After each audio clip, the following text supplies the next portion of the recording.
Maksud dari ayat tersebut adalah orang yang percaya kepada Yesus maka dia akan dibenci, dia akan difitnah, dia akan dicela, dia akan dianiaya. Sehingga dia mengatakan dalam Matius pasalnya yang kelima, berbahagialah orang yang dianiaya karena kebenaran, dicela, dan dilakukan kepada mereka hal-hal atau sesuatu yang jahat.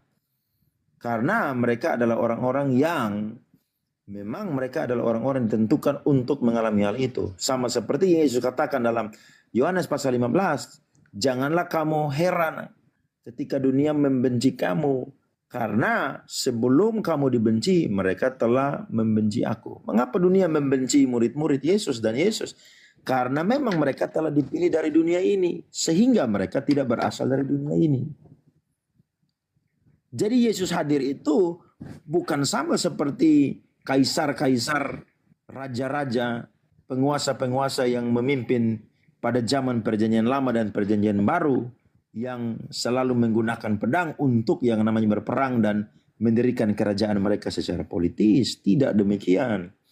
Yesus datang itu dia membawa damai. Nah, damai bagi orang yang mau percaya kepadanya. Tapi orang yang tidak mau percaya kepadanya justru akan menjadi lawan atau pertentangan. Sehingga tidak heran orang yang contohnya bukan Kristen, sebelumnya bukan Kristen, tiba-tiba dia menjadi Kristen. Saya punya teman itu sebelumnya dia itu bukan Kristen, tapi ketika dia itu diinjili oleh teman saya ya yang Kristen, maka dia percaya kepada Tuhan Yesus. Sehingga dia kalau hari Minggu mau ke gereja, dia selalu mengatakan kepada orang tuanya bahwa dia ingin pergi berolahraga. Tetapi sebenarnya dia pergi ke gereja. Sehingga sampai di satu titik dia harus menikah dengan seorang laki-laki Kristen. Orang tuanya tidak menyukai dan menentangnya. Sampai-sampai ketika dia menikah, gereja di mana tempat dia diberkati, itu saudara-saudaranya, keluarganya itu lalu lalang atau mondar-mandir di depan gereja tersebut untuk menggagalkan pernikahannya. Tetapi puji Tuhan, rencana mereka itu tidak terjadi. Itu salah satu bukti bahwa kalau orang yang percaya kepada Yesus, maka dia harus siap-siap untuk dibenci, siap-siap untuk dianiaya. Filipi pasal 1 ayat yang ke-29 berkata bahwa kepada kamu bukan saja dikaruniakan untuk percaya, tetapi juga untuk menderita. Jadi orang yang ikut Yesus pasti menderita, Bang. Orang yang percaya kepada Tuhan Yesus pasti dia akan dibenci. Tetapi memang itulah salib yang harus dipikul oleh orang-orang yang mengikut Yesus. Sehingga kalau orang mau mengikuti Yesus dan tidak mau menderita, maka dia tidak layak. Sebab Yesus berkata dalam Matius 15, kalau dia sebagai Tuhan saja sudah mengalami hal demikian, maka kalian sebagai hamba pun juga pasti akan mengalami hal demikian. Karena seorang hamba tidak lebih tinggi daripada tuannya. Itu jelas. Jadi yang ditafsirkan oleh Bang Suma itu sesuatu yang jauh tidak sesuai dengan maksud daripada yang dicatat oleh Matius di dalam kitab Matius, saudara-saudara. Ya, jadi menurut saya Bang Suma salah menafsirkan ayat itu. Sekali lagi, Yesus datang tidak mendirikan kerajaan politis, tetapi dia datang untuk yang namanya mendirikan kerajaan Allah. Ingatkah Bang Suma atau Bang Suma pernah membaca ketika dia ditangkap oleh prajurit Romawi, dia berkata, tidak sanggupkah aku memanggil para pasukan malaikat untuk datang membela dia? Sangat cukup, bisa. Bang. Tetapi itu yang tidak dilakukan oleh dia karena memang dia hadir tidak mendirikan kerajaan politis, tapi dia hadir mendirikan kerajaan surga. Mungkin itu yang bisa saya sampaikan. Nah kan Banyuma di TikTok kan bisa kok. Banyuma minta klarifikasi gitu. Biar TikTok kan biar ngantuk nih penonton. Silakan. Jadi kalau Anda hanya mengatakan cerita-cerita kemudian cerita-cerita orang mu'alaf, kemudian ada yang kayak gini-gini, itu terlalu ini, Bang. Murtadin maksudnya Banyuma, murtadin. Iya, orang-orang murtad kemudian disantromi gerejanya, kemudian itu terlalu kecil, Bang. Kenapa? Seingat saya waktu SD diajarkan bahwa orang-orang yang membunuh selama 300 tahun lebih di Nusantara ini itu selalu dilihat oleh kakek nenek saya itu ke rumah ibadah yang bernama gereja. Dan konon ceritanya kalau nggak salah, mohon maaf kalau salah, katanya Tuhannya itu adalah Yesus. Jadi itu bullshit cerita-cerita kayak begitu sehingga Anda ingin membayar pernyataan Yesus sendiri yang mengatakan meno miso hoti arkomi ballo eirene epige erkomasi also ballo eirene Allah marcaira. Itu nggak bisa Anda bayar karena faktanya setelah Yesus kemudian ya murid-muridnya hancur, lebur. Yang Anda cerita ini adalah Kristen. Mungkin nanti kita punya sesi bahwa bahas bahwa Kristen itu bukan pengikut Yesus. Kristen itu mohon maaf nih, Kristen itu adalah penumpang di dalam ajaran Yesus. Orang-orang yang memirip-miripkan diri mereka dengan domba. Padahal mereka bukan domba. Makanya Yesus mengatakan kepada Bani Israel, waspadalah kepada penyamar yang datang kepada kalian. Makanya kalau kita ingin jujur mengaku ini, di dalam Matius 7 nomor 15 sampai nomor 23, yang menggenapi buah-buah nabi palsu, pengajar palsu, sang serigala itu Kristen. Makanya tadi di awal saya coba untuk mengajak saudara saya ini membahas tentang perjanjian kekal Tuhan, di mana Tuhannya Abraham, Ishak dan Yakub tidak akan mau kemudian menjadikan keturunan Ishak Ismail itu menyembah kepada ilah lain. Karena itu perjanjian kekal. Aku membuat perjanjian kekal dengan Abraham, Ishak dan Yakub. Kepada keturunannya, kepada anak-anaknya. Aku akan menjadi sembahan mereka. Secara turun-temurun. Jadi tidak bisa orang Kristen ganggu gugat sembahan orang Yahudi, orang Arab, orang Yahudi tidak bisa diganggu gugat. Keturunan Ismail, keturunan Ishak, sembahannya tidak boleh diganggu gugat. Silakan aja dengan berbagai macam dalih, berbagai macam data yang saudara-saudara Kristen pakai untuk mendudukkan Yesus sebagai Tuhannya Abraham, tidak akan pernah bisa. Orang waras tak akan pernah mau percaya, tak akan pernah bisa didoktrin. Bahkan yang ada nanti itu akan terkikis orang-orang yang menggunakan akal untuk meninggalkan sembahan yang ternyata bukan sembahannya Abraham, Ishak dan Yakub. Itulah yang saya katakan kepada saudara di awal. Tidak akan pernah bisa mau diambil semua kitabnya orang Yahudi untuk Yesus sebagai Tuhan. Tidak akan pernah bisa merubah. Tuhannya Bani Israel, Bani Ismail itu adalah laisa kamislihi syai'. Tidak serupa dengan manusia. Yeremia 10 nomor 6, 2 Samuel 7 nomor 22. Sedangkan Tuhannya orang Kristen adalah manusia. Bukan serupa lagi tapi memang manusia. Yesus pernah jadi bayi, pernah mati malah. Jadi itu tidak akan pernah bisa laku dijual. Makanya 2000 tahun untuk Yahudi tidak menerima Tuhan itu. Tuhannya orang Roma. 1400 tahun orang Arab tidak menerima Tuhannya orang Kristen. Karena Tuhannya orang Kristen dan Tuhannya Abraham dan keturunannya adalah Tuhan yang berbeda. Tuhannya orang Kristen itu manusia bernama Yesus. Sedangkan Tuhan kami adalah pencipta manusia. Nah saya kira begitu Bung. Mungkin di pertemuan berikutnya kita bahas tentang kenabian, ya, nabi palsu yang dinubuatkan kemudian diceritakan Yesus, apakah itu Nabi Muhammad atau justru adalah pendiri agama Kristen. Saya kira gitu untuk sementara Bang Andi. Silakan. Ya. Boleh Bang Sudah. Dan sekarang gimana Bang Andre? Gimana Bang Andre? Silakan. Ya, terima kasih untuk apa yang disampaikan oleh Bang Suma. Ya, saya akan menyediakan waktu untuk membahas apa yang disampaikan oleh Bang Suma tadi ya. Iya, silakan Bang. Ya, mungkin dari saya itu saja. Ya baik, kalau begitu kita beri audiens dulu untuk bertanya kepada kedua narasumber ya. Saya dahulukan dulu kepada Mbak Jesslyn. Tadi Mbak Jesslyn mungkin mau bertanya, usahakan pertanyaannya itu bisa dijawab oleh kedua narasumber begitu. Mbak Jesslyn ada pertanyaan? Kalau bisa dinaikkan Kristen lagi satu untuk bertanya Bang Andi. Iya, ntar ya. Kalau nggak ada, saya tanya dulu kedua pembicara nih.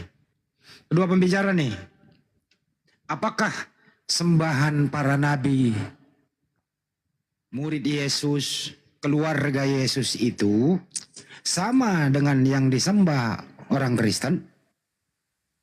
Atau sama yang disembah dengan umat Islam? Saya ulang ya, apakah sembahan para nabi itu sama dengan yang disembah murid-murid Yesus, keluarga Yesus, sama yang disembah dengan umat Islam atau sama yang disembah oleh orang Kristen? Khusus untuk Pak Andre, kalau sama silakan dijelaskan, kalau tidak sama nggak usah dijelaskan. Kalau Ben Juma silakan dijelaskan. Siapa yang mau jawab dulu? Monggo. Mungkin Bang Andre atau saya? Ben Juma dulu deh, silakan. Baik. Kalau kita berbicara mengenai konsep ketuhanan, Al-Quran mengatakan Qul huwallahu ahad. Secara tradisi keagamaan Yahudi pun mengajarkan hal yang sama. Shema Israel, Adonai Eloheinu, Adonai Ahad. Sama kita. Wa may yarqabu an millata Ibrahim illa man safiya nafsa. Wa laqad istafainahu fid dunya wa innahu fil akhirati laminas shalihin. Dan orang-orang yang membenci ajaran Ibrahim hanyalah orang yang memperbodoh diri. Orang Islam, orang Yahudi memegang 3 komponen ajaran Ibrahim. Yang pertama tauhid, satu Tuhan, mengesahkan pencipta langit dan bumi, tidak menggantikannya dengan apapun. Yang kedua, prosesi ibadah, yang dalam hal ini adalah tentang syariat. Orang-orang Yahudi imamat 1. Nomor 2, perintahkanlah kepada orang-orang Yahudi, Bani Israel, apabila mereka hendak mempersembahkan hewan kurban, persembahan kepada Tuhan, hendaklah mereka mempersembahkan kemudian hewan ternak. Begitu juga di dalam Al-Quranul Karim surah Al-Hajj ayat 34. Allah Subhanahu wa taala telah menggariskan sebuah akidah. Apa itu? Walikulli ummatin ja'alna mansaqal liyazkurusmallaha ala ma razaqahum min bahimatin an'am. Kami sudah mensyariatkan, kami telah memberi hukum penyembelihan hewan-hewan ternak, kurban kepada semua umat yang pada mereka kami utus nabi. Dan bagi setiap umat telah kami syariatkan hukum penyembelihan kurban hewan agar mereka menyebut nama Allah atas rezeki yang dikaruniakan Allah kepada mereka berupa hewan ternak. Jadi orang Yahudi, orang Islam, kaidah hukum yang datang kepada Nabi Abraham itu dipegang teguh. Yang kedua, mengenai sunat. Nabi Abraham alaihissalam mengatakan dalam Kejadian 17 bahwa siapapun yang kemudian yang tidak bersunat di antara orang-orang yang ada hidup di tengah-tengah Bani Israel, maka lenyapkanlah dia. Maksudnya bunuhlah mereka, karena mereka telah membatalkan hukum perjanjianku. Bagaimana dengan Nabi Muhammad sallallahu alaihi wasallam? Demikian juga adanya memegang teguh ajaran Nabi Ibrahim alaihissalam. Tsumma auhayna ilaika an tabi'a millata Ibrahim hanifan. Ikutilah ajaran Nabi Ibrahim yang lurus, dan dia Nabi Ibrahim bukan termasuk orang musyrik. Artinya bahwa ketika berbicara mengenai konsep ketuhanan, umat Islam yang disembah oleh umat Islam yang disembah oleh Nabi Ibrahim alaihissalam adalah hakikat yang sama. Isqala lahu rabbuhu aslim, qala aslamtu lirabbil alamin. Wa wasabiha Ibrahimu banihi wa Yaqub, ya baniya innallaha astafa lakumuddin. Jadi apa yang diajarkan oleh Allah adalah apa yang kemudian dicanangkan keadaan di mana Abraham dan keturunannya itu mengangkat perjanjian kekal. Pencipta yang maha suci lagi maha tinggi adalah sembahan mereka, dan itu kemudian diajarkan sampai turun temurun.